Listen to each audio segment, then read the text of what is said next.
শুকনা গোবর দিয়ে রান্না বান্না করা জায়েজ আছে কিনা, শিশু বাচ্চাদের প্রসাবে অজু ভাঙবে কিনা।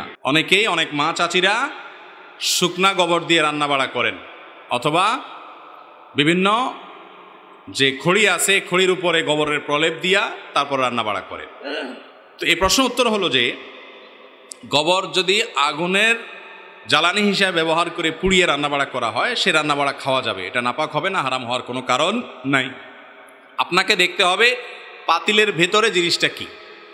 পাতিলের ভেতরের জিনিসটা যদি হালাল হয়, পাক হয়, তাহলে আপনার জন্য সেটা খাওয়া হালাল।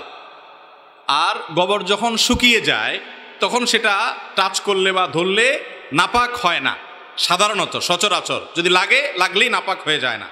তবে কাঁচা গোবর যেটা, সেটা লাগলে নাপাক হয়ে যায়।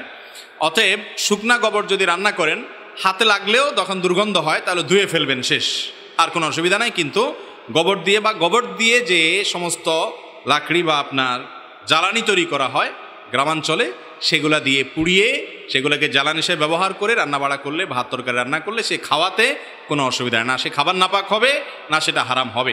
দেখতে হবে যে আপনি যেটা খাচ্ছেন, চাল ডাল যে টাকা দিয়ে কিনেছেন, সেটা কি হালাল নাকি হারাম, এটা হলো মূল বিষয়। শিশু বাচ্চাদের প্রসাবে অজু ভাঙবে কিনা, বিশেষ করে মা বাবার ক্ষেত্রে।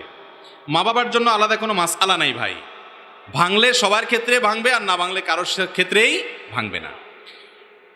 অজু ভাঙার সম্পর্ক হলো যেই ব্যক্তি অজু করেছেন তার শরীর থেকে নাপাক বাইর হওয়ার সাথে। তার শরীর থেকে নাপাক বের হলে বা নাপাক বের হওয়ার আশঙ্কা তৈরি হলে, ঘুমালে নাপাক বের হতে পারে, বায়ু বের হতে পারে, তখন অজু ভঙ্গ হয়। বাচ্চার যদি পেশাব হয় তাহলে মা বাবার তো অজু যাওয়ার কারণ নাই, তবে সেই পেশাব যদি মা বাবার কাপড়ে লাগে, গায়ে লাগে, তাহলে যেই জায়গায় লাগবে সেই জায়গা নাপাক হবে। কথার কথা, বাচ্চা আপনার কোলে পেশাব করে দিছে, তাহলে ওই কোলে যেই কাপড় চোপড়ে লাগছে ওইটুকু ধোবেন। আপনার রানে শরীরে যদি লেগে থাকে সেই জায়গাটা ধুয়ে ফেললে আপনি পাক হয়ে গেছেন। গোসল করতে হবে এমন কোনো কথা নাই, অজু তো যাবেই না, কারণ অজু যাবে তো আপনার শরীরে নাপাক হলে, অজু গেলে তো পিচ্চির গেছে, আপনার যাওয়ার তো কারণ নেই। কথা কি বুঝতে পারছেন? পেশাব বের হয়েছে পিচ্চির, তাহলে মা বাবার অজু যাবে কি দুঃখে?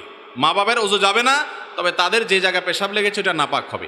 বাচ্চা যদি ছেলে হয় এবং দুগ্ধপোষ্য হয়, বাহিরের কোনো খাবারের উপর নির্ভরশীল না হয়, তাহলে তার পেশাব পাক করার জন্য দুইটা পদ্ধতি আছে। একটা হলো নর্মাল পদ্ধতি, পানি ধুয়ে ভালো করে চিবায় কাপড় চোপড় ধুইলেন, আর ফ্লোরে লাগলে তো আর চিবানো যাবে না, পানি ঢেলে দিবেন এবং মুছে ফেলবেন, এটা হলো সাধারণ পদ্ধতি।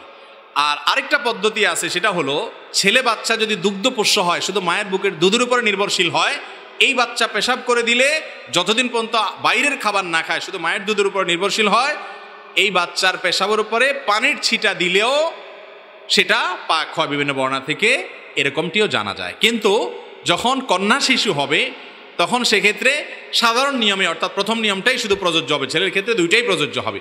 কেন আপনি জিজ্ঞেস করবেন, এই কেনর উত্তর আল্লাহ এবং তার রাসূল সাল্লাল্লাহু আলাইহি সাল্লাম ভালো জানেন। কারণ কোরআন হাদিসে যদি কোনো কিছু বলা থাকে, তার একটা নয় শত কেন আছে তার পেছনে, কিন্তু সব কেনর উত্তর যদি আপনি জেনে যান, তাহলে আপনি তো নিজেই আল্লাহর সমস্ত রহস্য জেনে গেলেন, তাহলে আপনি সৃষ্টি আর স্রষ্টার পার্থক্য থাকলো। কথা কি বুঝাতে পারছি?